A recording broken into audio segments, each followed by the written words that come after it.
সকাল সকাল ফোনটা বেজে উঠলো, ফোনটা নিলাম, মন্টু ফোন করবে আবার, এই শোন না, তুই একবার সমাধান আমাদের বাড়িতে আয় না রে, দাদু তোকে একবার ডেকেছে। ঠিক আছে ঠিক আছে, রাখ, যাচ্ছি। শর্ট প্যান্ট পরেই মন্টুতে বাড়ি গেলাম। মন্টু আমাকে ইশারা করছে, দেখলাম ট্যাঙ্ক খাটে ও দাদু শুয়ে আছে, নাকে একটা মাছি বসে আছে। বললাম, ও দাদু, আপনার নাকে মাছি মেজাজ আছে? বলছে, কি করে তাড়াবো বাবা, আমি তো পাচ্ছি না। পাচ্ছেন না মানে? হ্যাঁ ঠিকই, পারবেন কি করে, এই বয়সে তো আপনার সম্ভব না, সব সেফটি ভাব লক হয়ে গেছে।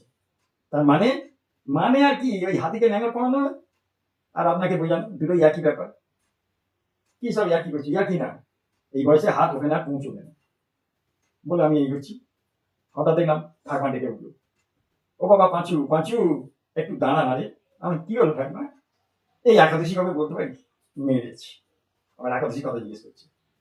এই মন্টু শোন, তুই ওই এক্ষুনি নাবলার দোকানে চলে যা, গিয়ে পর একটা পাঁজি দিতে। পাঁজি দিতে, পাঁজি, হ্যাঁ পাঁজি। পাঁজিতে একাদশী, দ্বাদশী, অমাবস্যা, পূর্ণিমা, লোটন ষষ্ঠী, চাপড়া ষষ্ঠী, কালী পুজো, শিব পুজো, গণেশ পুজো, তুমি সব পেয়ে যাবে ঠাকুমা।